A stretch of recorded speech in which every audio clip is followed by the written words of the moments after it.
What is going on, everybody? Desperate here. Welcome back to another movie review. I guess we're doing movie reviews now, which is fine by me. Thank you guys for the support in the last couple videos about the Mid-Digital Circus, the last act, but this isn't about my channel. I just wanted to say that real quick. Thank you guys so much. So, the Backrooms. Actually, Backrooms, not the Backrooms. It's just called Backrooms. Not to be confused with the internet phenomenon, the Backrooms, even though it's based on the Backrooms. Getting ahead of myself. Backrooms is a film that directed by a 20-year-old filmmaker named Kane Parsons. It was written by Will Sudik. Forgive me if I'm mispronouncing that.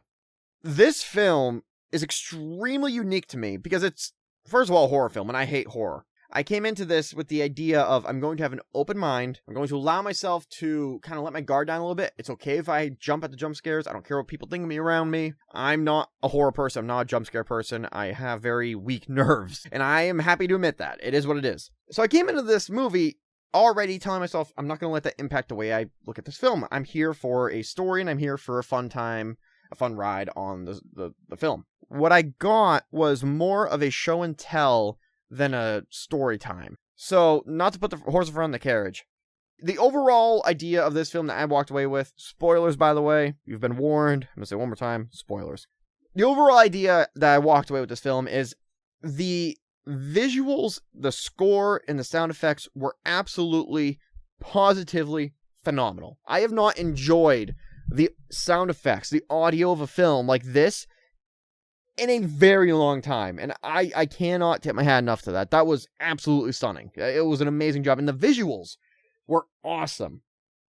I adored the way they did the Backrooms. I thought the way they did it was fantastic and amazing. It had mystery and intrigue without being mind-breaking. It was done so well and so amazingly, and I'm so grateful for the fact that somebody who had passion about this internet phenomenon was able to put it to the big screen in such a way. You know the Backrooms. If you're 15 to 35 roughly, you know what the Backrooms are just by proxy of probably either friends or your time on the internet. It was around Web 1.0. It's around today. You know the Backrooms, or you know somebody who knows the Backrooms. However, Backrooms, the movie, it has a lot of flaws, and I don't want to sit here and nitpick. I hate having negativity in my videos that are judging somebody else's work, because who am I? I mean, I've written multiple books, and not only do I not sell them because they're terrible and trash, and I wrote them when I was really young, but also, I'm writing one right now, and it's also pretty bad. So I'm not, I just do this for fun. I do this in my free time. My ability to judge somebody else's work is null and void. But I can judge my experience with their work. I am a very big proponent of separating the art from the artist. Huge. I think that is one of the best things we can do in media, is take the creation they give us and then make it our own. And I don't mean that legally, I mean that consuming-wise. When you create something, whether it's a book, a song, whether it's a YouTube video, whatever it is, you no longer own it. You do. You absolutely do, but you don't. It is now being judged and reviewed and used and appealed to, basically, for the masses. You lose the ability to say, this is what I meant by it. You can explain your thought process behind it, and you can absolutely say, this is what I meant by X, Y, and Z, but that doesn't change what you gave us on the plate. It's like a restaurant. You have a plate of food. If you get a steak, and you say medium rare, and you have it overcooked, well, there's no taking back. You've made that piece of steak, and now the customer can choose to either eat it or reject it. When you've already eaten it and watched the film, there's no going back. Once you eat that steak, you've eaten that steak. And now it's on you as well as the chef. So that's my view on kind of the philosophy of filmmaking in general. And I need to explain that for my own sake, to be honest. Because Backrooms is a flawed, not a masterpiece, but a flawed fletchling, basically, is how I kind of feel about it. The overall story is we follow Clark, who owns a furniture store. He has a drinking problem. Lost his wife in a divorce. He lives in his furniture store now, I believe, if not somewhere else. But I recall him really only living in the store until he eventually finds out that the Backrooms is in the basement of his building, right? That's really cool. And I think that's awesome. I love the premise of that. Just this random guy on TV who has a failing business happens to find it in the basement and doesn't really tell anybody. I think it's really cool. But he does tell his therapist. So his therapist, Mary Klein, is this fairly renowned, like, kind of philosopher in a way, and has all these books that are being sold, yada yada. It's one of those general therapists, you know? Yeah, we got a lot of her backstory, and how she ended up becoming a therapist. And I would go into that backstory if it affected the plot. It doesn't affect the plot. We probably spent, I would argue, 10 to 15 minutes with scenes of her past from, especially as a child, up till now. It didn't lead anywhere. It didn't go anywhere. It didn't impact anything. It didn't impact the back rooms. Yes, it gave us context, but here's the thing. The main character is Clark. The main character of the second half is Mary. We got Mary's backstory. The backstory was now null and void by the second half of the film because the plot had already moved on. We got, albeit, some important plot points about Clark, but nothing that would have affected him in the first half when he was the main character. Now, I love the idea of swapping main characters. I did this in my first book when I wrote it in high school. I'm doing this in my current book series that I'm in the middle of writing right now.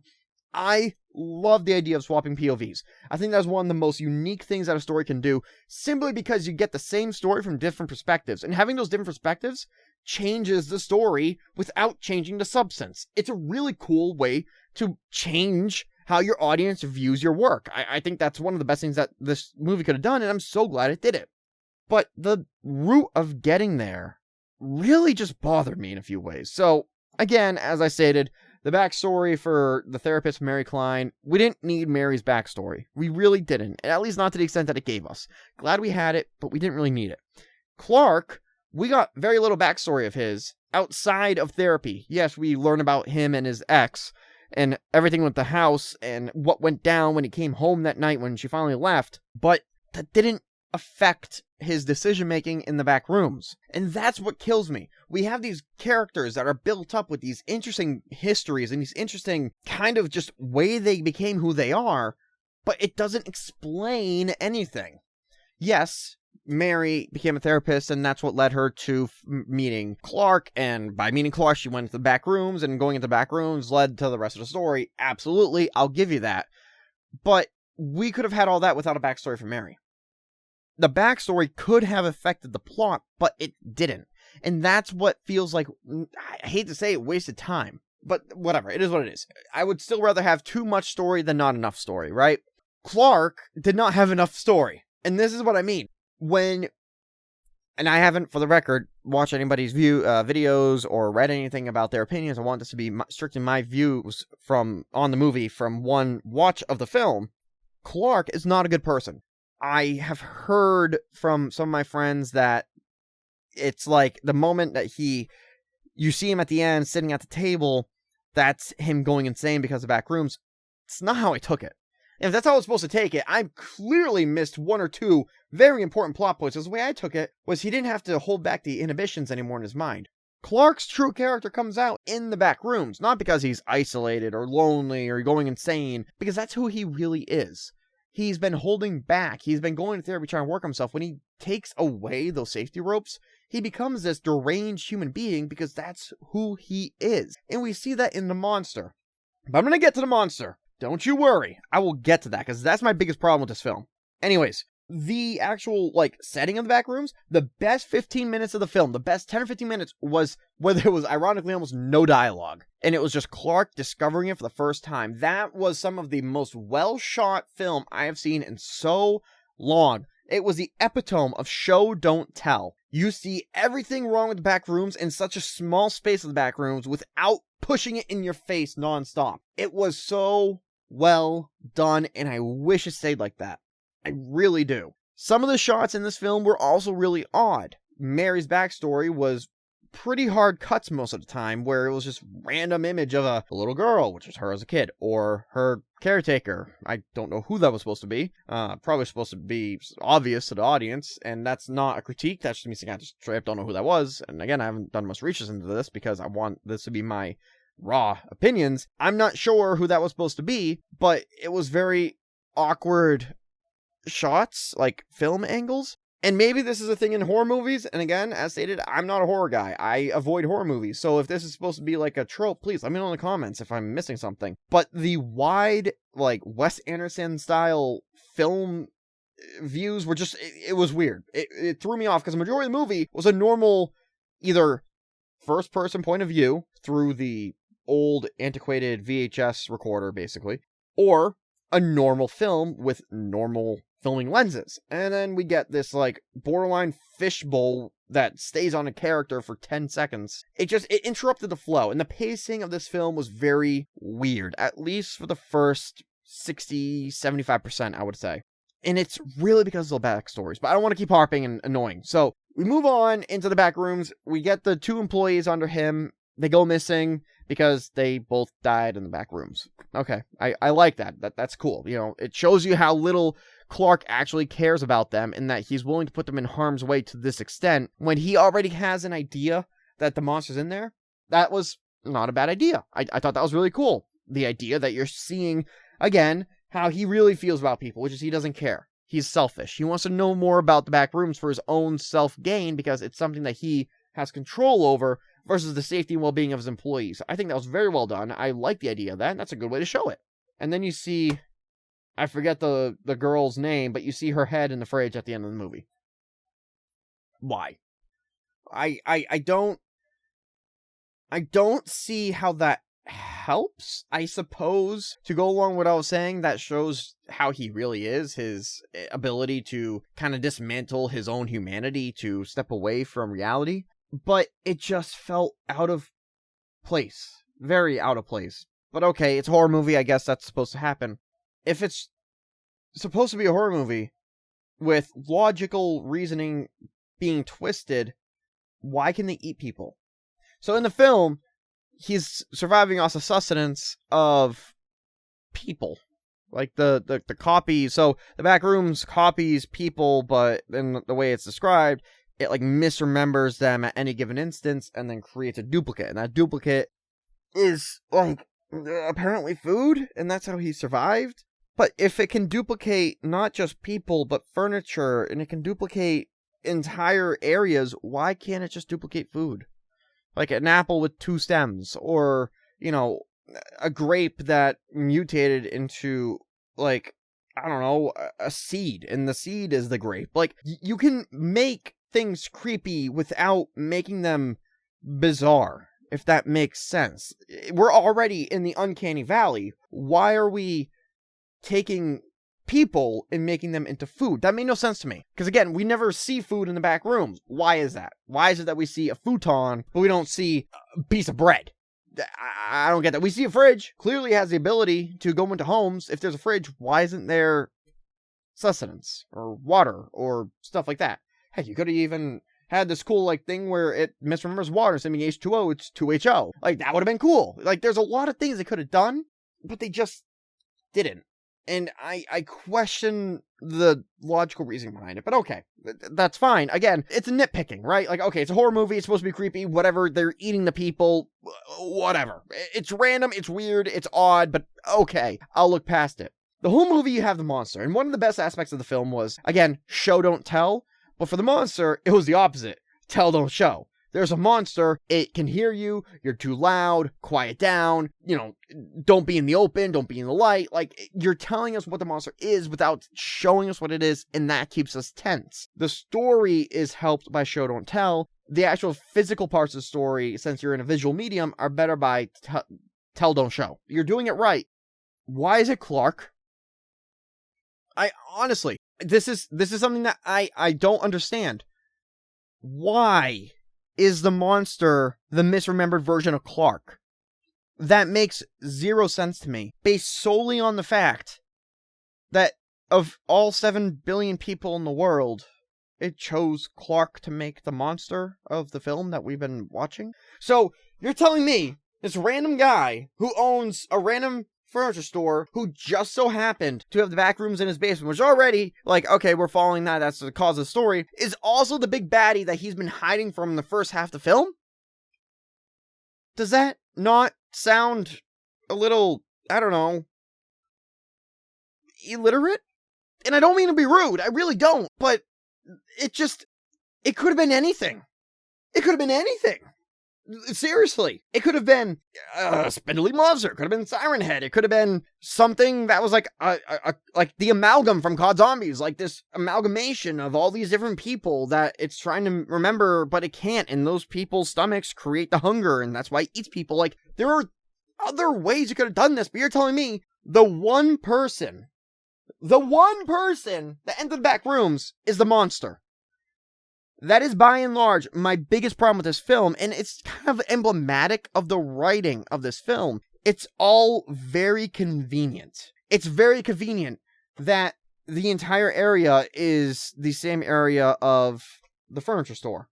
Well, okay, you could argue, well, it's in the same, neighborhood, and it's like the Upside Down, for example, like from Stranger Things. I've only ever watched like the first 7 or 8 episodes of season 1. I have yet to finish it, but you can make the argument. That's cool. Nowhere do they say that. They just don't say that. It's very like, I fail to see the logic behind it. But okay, so you want him to be the monster, right? Now, towards the end of the film, he's shown his true colors, and he is this mad person. And I don't mean mad like insane. I mean mad like he is mad at the world. He's mad at himself. He's mad at everything. He's got emotions off the charts, negative emotions off the charts, that just are not able to be compared to a normal human being. You could have used that to say the back rooms, the memories of the creations are fed by the energy of said things. Like, this was somebody's favorite bed. This bed belonged to their meme, their pepe, their great-great-great-grandfather. It's where 4 generations of family were conceived. And that's why it's in the back rooms, because of the amount of emotional energy behind it. And that's why he was the monster, because he was so insane at the end, because he was allowing himself to just go nuts, that his actual inner energy of who he is as a human being was so warped, it turned into the monster. That would have been cool. I like that. That could have been an explanation as to why we see Mary at the end being a copy in the back rooms, and when she's being interrogated by the company. It's like ASIS or something. I forget the name exactly. That could have been an explanation for that. But no. It's just, he's the monster because he's the monster. Please tell me I missed something, because if I didn't, I'm sorry, that's not good writing. You then have the scientist, right? The guy who was interrogating Mary at the end on behalf of the company. We went from therapy to the back rooms to government conspiracy. It would have been interesting to see the dichotomy between Clark and the company. It would have been really interesting and really cool to see. Clearly, they had knowledge about each other. The guy watched Clark on multiple security cameras, or at least one, and he would undo those security cameras. So he was aware that he was being watched by people on the outside, most likely. And if he wasn't aware that they were on the outside, he was at least aware that there was a camera watching him as he walked through the back rooms. Whatever came of that. Like, we see the cameras messed with, and it clearly wasn't the monster. So it was Clark. Why did Clark do that? How did he end up at the result of messing with the cameras? That's never explained. Never explained what they thought of Clark. It's never explained anything, really, between their relationship. And okay, so you have Mary. Mary is fighting the monster off. By the way, this is a very, very stupid thing to complain about. That was the clumsiest chase scene I've ever seen. I have horrible depth perception. Sorry, I've been playing COD Zombies, if you can't tell. I have horrible depth perception. I'm tripping over air. Mary tripped over every single piece of furniture that she could have even touched. She somehow managed to hurt her leg by putting it in the smallest hole imaginable between the couches. You can absolutely make the argument, well, she was freaking out and she was panicked. How do you know what you'd be like if you're being chased by an ethereal monster? That's right. I don't know how I would be. But I'm pretty certain I wouldn't look at a recliner, back up into a recliner, and trip over the recliner. I'm pretty sure I wouldn't look at a lamp and knock the lamp over and trip over the lamp. I know my surroundings. This is the point of having spatial awareness. And she tripped over literally everything she could have. And yes, absolutely. Maybe you're thinking, well, that's still at least realistic. You know, it's better than somebody who's like, she's not some trained assassin. She's just a therapist running around. I'll give you that. 100%. She's still middle-aged.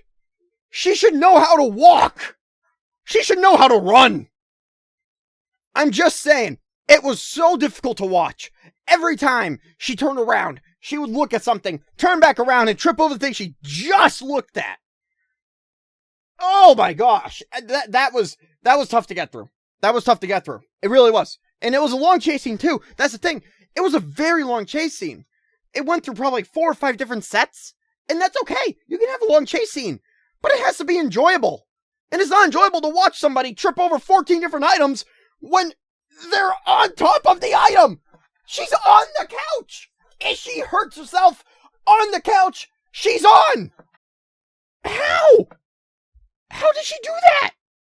Did she have the spatial awareness of a goldfish? Anyways, that aside, I'm sorry, I had to get it out of my system. That aside, the company who used to make MRI machines becoming a research company for the Backrooms, I thought that was really cool. I thought that was fascinating. And that has so many doors you can open up. So many ways you can go with that. And it doesn't. It doesn't even allude. Like, okay, so this company, and it's making MRI machines, and then it finds out about Backrooms, and now that's, like, their entire purpose. Great. What's the government know? I'm not wanting to come across as I know better than the people who made millions and millions of dollars off a very successful film. I don't know better.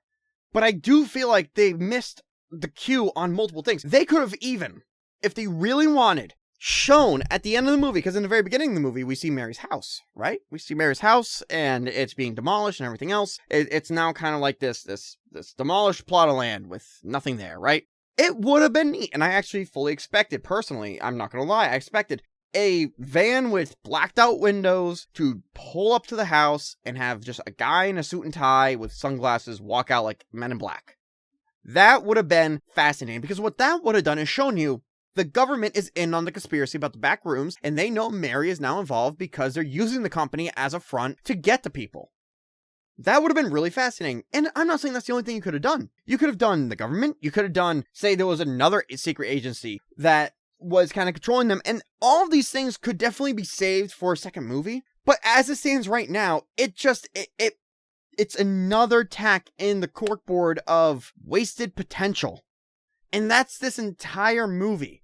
It was shot so well 80% of the time, except for those weird wide angle lens things. Like, those I was not a fan of, but that may just be a taste thing, even though I do feel like it definitely screwed up the pacing in the first majority of the movie, first 60-75%. That could have just been a me thing. And sure, there were, parts of it where it's like, this frame is just nonsense. Like, I don't know what I'm looking at. And some of the plot contrivances, I still think the monster being Clark was absolutely stupid.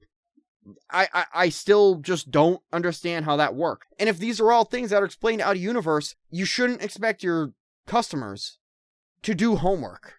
And I recognize the fact that a lot of these people who are going to see the movie, they're already going in understanding what the Backrooms is. I'll probably say like 80-90% of them. A lot of the moviegoers know what the Backrooms are. That's why they're going. But that doesn't mean they're sitting on the Wikipedia all day learning about the lore. Between the monster being Clark's very little backstory, Mary's oversharing of her backstory, the awful chase scene, and the wasted potential. By the way, there were other levels of the Backrooms. You had the entire level where there's a bunch of pools, right? That was really cool. It would have been neat if there was, say, for example, an entire different monster for that area. And also, you don't need a monster. You don't always need it. Sometimes suspense enough is just the set. The setting itself can be a character. And that's what I think this film tried to do, but it failed to do it ultimately. As an example, when I think of a setting being a character, my mind goes straight to Halo Reach. Reach is a character. The planet itself is the story. but it's also the main character of its own story, because you see the people of the planet and how it evolves into this, from peace to war zone to basically post-apocalyptic and back to peace. You see the cycle happen, and it brings you along with it. That is an amazing example of how to turn a setting into a main character itself. In this film, the Backrooms wants to be a character so badly, but it's held back. And it's held back by trying to explain everything away. We don't need an explanation that the people are food. Stupid, by the way. We don't need an explanation these people with 6 eyes and everything are basically misremembered memories of other people on the other side. That adds to it, I will give you, and that's not a bad idea, but we don't need it to make the setting itself creepy. And I feel like the movie tried to justify itself multiple times. I'm a horror movie. I want you to take me as a horror movie. You want proof I'm a horror movie? I'm eating people. There's a severed head in my fridge. I'm shoving a screwdriver into a guy's neck. That was a good part of the movie, by the way. I'm not critiquing that. But this movie felt like it was trying to justify its own existence, especially within the horror genre, and that just doesn't jive with me. I don't appreciate that, because what you're trying to do, you're not trying to tell us when to be scared. You're trying to tell us you're supposed to be scared. And if you're trying to tell me I'm supposed to be scared during this movie, it's not going to work. The only thing that's going to get me are jump scares, and that's what got me. In the beginning, up until, honestly, I would say, when Clark is exploring the back rooms, and you see him, you walk with him along these hallways and the rooms, and in these like little crevices and the bizarre geometry, that was all fascinating and really well done. That was when I was probably the most scared, because I don't know what's going on. I know the basics, but I don't know the idiosyncrasies of the rules. When you try to over-explain those rules in ways that just don't make sense to me logically, well, you just demystified the entire character of the Backrooms. It's no longer a character. Now it's just the Backrooms. And if I'm here to watch Backrooms, I don't care about the Backrooms, will not want to know about the government conspiracy. But there is no conspiracy. It's just a bunch of scientists. And if I'm not going to know about the scientists, I like to know about the characters. But you already gave me the backstory of one of the characters. And not only was it, in my opinion, poorly done, which might be a taste thing, but the other one who you gave me, he's dead. So he doesn't matter. The employees don't matter. She basically doesn't matter anymore. Her story's wrapped up. And aside from what's going to happen in the facility, which, since you didn't expand on the facility, I can't even begin to theorize. So I don't feel invested. It's almost like saying, read this book, and the book has a very hard-set finale. What do you think is going to happen next? Well, I don't know. There could be a million things. The main character could go and live a happy life. The main character could go and be depressed for the rest of his life. I don't know. I have nothing to pull. There's no thread. There's no fishing line attached to the pole, because the fish just took the entire line off of my fishing pole. So I have nothing to follow. The fish is gone. My pole is gone. The line of theory is gone. There's no point to theorize, because I have nothing. There's no substance. Overall, I really appreciate what this movie tried to do. And I think 10, 15 years down the line, I think Kane is going to be one of, if not the most well-known, well-refined, and the most talented horror directors of this generation. I 100% believe that in my heart of hearts. But right now, as a first film, it's great. But as a film, it's alright. It's fine. If you separate the art from the artist, I really wouldn't recommend this film. I just wouldn't. There's not enough substance here story-wise. The visuals are fascinating, but they don't lead anywhere. And while the sound effects and score I will give you are top-notch 10 out of 10s, that's not enough to bring me back to the theaters. This is a one-and-done film. Even if it isn't, even if there's stuff that I missed, this isn't FNAF. I'm not watching this expecting there to be hidden things. And, by the way, FNAF, good example here. Just real quick. Five Nights at Freddy's a movie. You can watch that film, not know a single thing about the video game series, and it makes sense. You follow along. And at the end, you are left theorizing. You're not left with nothing in front of you. But if you have the video game, it's supplemental to the lore and understanding of what's going on exactly and where the inspiration film came from. I don't know if you can say the same about that, because again, I haven't watched the YouTube series by Kane Pixels. But if it is, it's not enough. It really doesn't feel enough. And unfortunately, if you're watching this as a horror fan, I'm not going to recommend you to watch it. But if you're watching this as a Backrooms fan, see somebody's interpretation of what the Backrooms could be, and especially see what it's like when somebody this young enters the filmmaking scene for the first time, well, then go ahead and watch this. This is an awesome movie, and I'm not going to tell you what to do either way, but I would definitely recommend this, because this is an amazing thought experiment. What happens when a new filmmaker tries to make his first film at such a young age with minimal experience outside of YouTube? Not that I'm knocking YouTube, but, you know, there's no industrial experience there. What happens? You get Backrooms. A fantastic looking, fantastic sounding film with a story that just, it flip-flops from nonsensical to sensical. And that's not a good pancake to have. You don't want that level of cooking on either side. So overall, it's all right. It's a film. It's a horror movie. It is what it is. I appreciate it. I appreciate for what it is, but I'm not going back to watch it. I'm good. But let me know what you guys think. Did you like this film? Did you not like this film? Do you think that this was a great first step? I definitely think this is a great first step for the director and everybody involved. And I think that if they continue on this path, it's only going to get better from here. And this was a necessary first step to take. I just wonder what would happen if there were a bit more writers to, as George Lucas needed, say no. But let me know what you guys think, and if you enjoyed, please make sure to hit that like button. Show us work, because we'll make more videos just like this one. Let me know how you like these film reviews, movie reviews. I'm trying them a little bit, and I've always been wanting to be more of a movie buff, so if you enjoy this, then let me know. I'd be happy to do more. Let me know if I have dog water opinions, or if you think you agree or don't. It doesn't matter, because at the end of the day, I just want to let you guys know I appreciate you.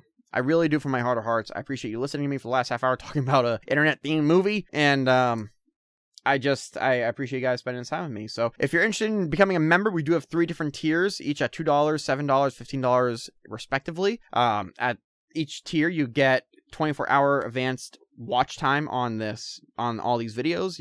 They're released to members first for 24 hours before they go public. And then at each tier, you have different benefits as well, ranging from live streams only to video only, which I will be getting back to at some point soon. Other than that, guys, if none of that tickles your fancy, I perfectly understand. No pressure at all. Just know that somebody somewhere loves you, even if they don't know it yet, and Jesus the Christ does love you. I love you all. Thank you so much for watching the video, and yeah, let me know what you think. I'm curious. I'm happy to start watching other videos on this. So love you all. Simon loves you. Know yet? Jesus loves you. Have a wonderful, blessed rest of your day, guys. Take care. Take it easy. And goodbye. Thank you so much to channel members. In the oldies tier, we have Sinful Gaming, who has been a member for a year or more. In the modern times tier, we have Lord Taco, who has been a member for a year or more. And in the future tier, we have Apocalypse Super, who has been a member for a year or more. Thank you so much to each and every one of you. I truly appreciate your support, and it means the world to me, and I appreciate you all. Thank you.